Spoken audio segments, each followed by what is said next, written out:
السلام عليكم ورحمة الله وبركاته. إن الحمد لله والصلاة والسلام على محمد بن عبد الله عما بعد. فأعوذ بالله من الشيطان الرجيم. بسم الله الرحمن الرحيم. هل يستوي الذين يعلمون والذين لا يعلمون؟ بارك الله لنا ولكم في القرآن العظيم. خيركم من تعلم القرآن وعلمه أو كما قال عليه الصلاة والسلام. আলহামদুলিল্লাহ, ঐতিহ্যবাহী মধ্যপ্রদেশ ফিকরা তালিমুল উলুম মাদ্রাসার উদ্যোগে আল ফজল ইসলামিক পাঠাগার কর্তৃক আয়োজিত আজকের বাৎসরিক বক্তৃতা সেমিনারের সম্মানিত সভাপতি, সুদক্ষ পরিচালক ও আমার সামনে উপবিষ্ট দূর দূরান্ত থেকে আগত যুগের শ্রেষ্ঠ তালেবে ইলম ছাত্র ভাইরা, আমার অন্তরস্থল থেকে আন্তরিক মোবারকবাদ। আমরা আশা করি অবগত আছি আজকে হাফলা কর্তৃপক্ষ বক্তৃতার বিষয় নির্ধারণ করা হয়েছে। এই বিষয়ের উপর কিঞ্চিত আলোকপাত করার প্রয়াস চালাবো। মা তাওফীক ইল্লা বিল্লাহ।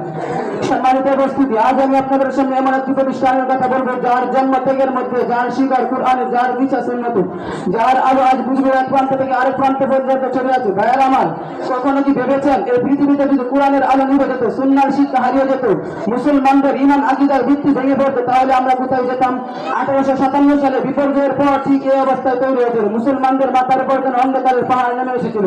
মসজিদগুলো নিস্তব্ধ, মাদ্রাসাগুলো বন্ধ, হাজারো আলেমের পাশে কোরআনের তেলাওয়াত বিরূপ হওয়ার পথে। ঠিক সেই অন্ধকার রাতে একদল আলেম সমাজ বেরোবে সিদ্ধান্ত নিলেন, আমরা যদি না জাগি তাহলে উম্মতের ঈমান বাঁচবে কিভাবে? এভাবে জন্ম দারুল উলুম দেওবন্দ। 1866 সালে ভারতের উত্তরপ্রদেশে শাহরানপুর জেলার দেওবন্দ নামক এলাকায় ছাত্র মসজিদের প্রাঙ্গণে দারুল উলুম দেওবন্দের ভিত্তি স্থাপন করেন আল্লামা কাসিম নানভী রাহমাতুল্লাহি আলাইহি। যেখানে ছিল না কোনো সমুদ্র ভবন, ছিল না কোনো দড়ি দাতাদের অর্থ, ছিল শুধু আল্লাহর প্রতি আশা এবং উম্মতকে রক্ষা করার অদম্য আকাঙ্ক্ষা। দেওবন্দ যে মাদ্রাসা চেয়ারম্যান চাটাই থেকে শুরু হয়েছিল। প্রথম দিন প্রথম ক্লাস একটি চাটাইয়ের উপর বসে শুরু। সেই চাটাইয়ের উপর বসে যে আলো জ্বালানো হয়েছিল তা আজ পৌঁছে গেছে পৃথিবীর বা প্রতিটি দেশে। কেন জানেন? তারা শিক্ষা দিয়েছিল শুধু পড়া নয়, দিনের জন্য বাঁচা আর প্রয়োজনে দিনের জন্য মরার শিক্ষা। যে জাতির বুকে ঈমানের আগুন বলে তাদেরকে কখনো থামিয়ে রাখা যায় না। যে জাতির হাতে থেকে জ্ঞান আর হৃদয় থেকে তাকওয়া, তাদের সামনে দুনিয়ার কোন পরাশক্তি টিকতে পারে না। ইতিহাস সাক্ষী, যে মুহূর্তে কোন জাতি জ্ঞানের আলোকে নিজেদের ঈমানকে শানিত করেছে, সেই মুহূর্তে তাদের পরে পরে কেটে ওঠে জালিমের সিংহাসন। আজ আমরা দাঁড়িয়ে আছি সেই সত্যের সামনে। দিনকে বাঁচাতে হলে প্রথমে রক্ষা করা দরকার আমাদের দিন শিক্ষা। তাই নৌজান বন্ধুরা আমার, এখন তোমাদের প্রয়োজন দিনের জন্য, ইসলামের জন্য, দিনের জন্য, ইসলামের জন্য আবারও তোমাদের জাগতে হবে। জিহাদের তামান্না বুকে নিয়ে আবারও উঠে দাও, নিজেদের ভিতরে সেই আগুন জ্বালাও যে আগুন সাহাবায়ে কেরামের বুকে জ্বলে উঠেছিল, যে আগুন উম্মতকে পরাজয় থেকে বিজয়ের নিশান তুলে দিয়েছিল। আমাদের হাতে কোনো মিসাইল নেই, আমাদের হাতে কোনো পারমাণবিক বোমা নেই, কিন্তু যুবক মনে রেখো, আমরা তো সেই খালিদ বিন ওয়ালিদের উত্তরসূরি, আমরা তো সেই দেওবন্দের উত্তরসূরি, যার এক একটি ছাত্র পারমাণবিক বোমার চেয়ে ভয়ঙ্কর।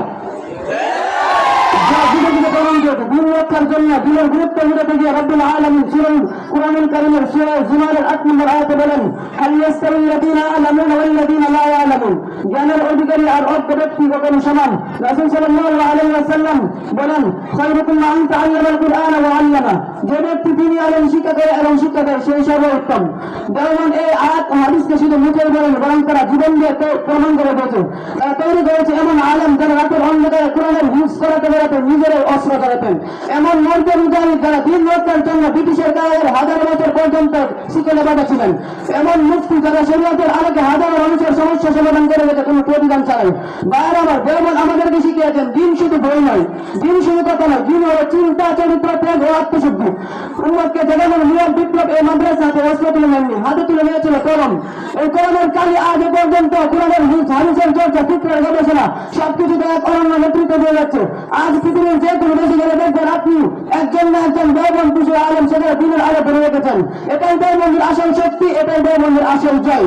সুতরাং আজ বলতে বাজারে যখন ইংরেজ জালিম শাসনের ভয়ের তারা ইবনে আবিদের স্বাধীনতা বিপন্ন হওয়ার কথা, ঠিক তখন দারুল উলুম দেওবন্দের স্বপ্ন ভ্রষ্ট আল্লামা আব্দুল আজিজ মাহফুজ রাহমাতুল্লাহি আলাইহি ভারতবর্ষকে দারুল হওয়ার বলে ঘোষণা করেন।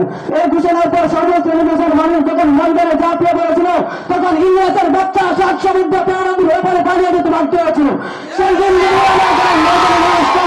তাহলে ভারত ইংরেজ দেশ থেকে যেত না, পাকিস্তানের স্বাধীন হতো না, বাংলাদেশের স্বাধীন হতো না। ফলে ভারত থেকে পাকিস্তান স্বাধীন হওয়া, পাকিস্তান থেকে বাংলাদেশ, বাংলায় সবকিছুর মূলে ছিল দারুল উলুম দেওবন্দের অবদান। কিন্তু আজ বড় দুঃখের সাথে বলতে হয়, বাংলার কিছু নাস্তিক মুরতাদ স্বাধীনতার রূপকার উলামায়ে কেরামদেরকে স্বাধীনতার প্রকৃত ইতিহাস থেকে দূরে রেখে গুণাপালিত মাস স্বীকার করতে চাই। ওদের মতলব খারাপ, ওরা ইহুদি খ্রিস্টানদের মাবাকি থেকে সৃষ্ট, ওরা স্বাধীনতার শত্রু।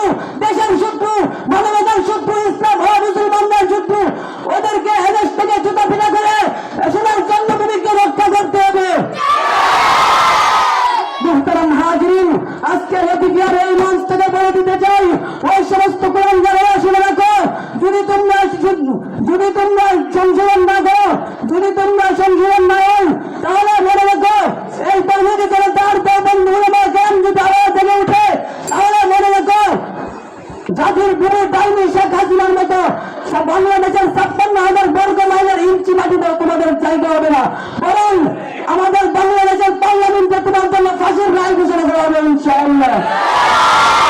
আসসালামু আলাইকুম।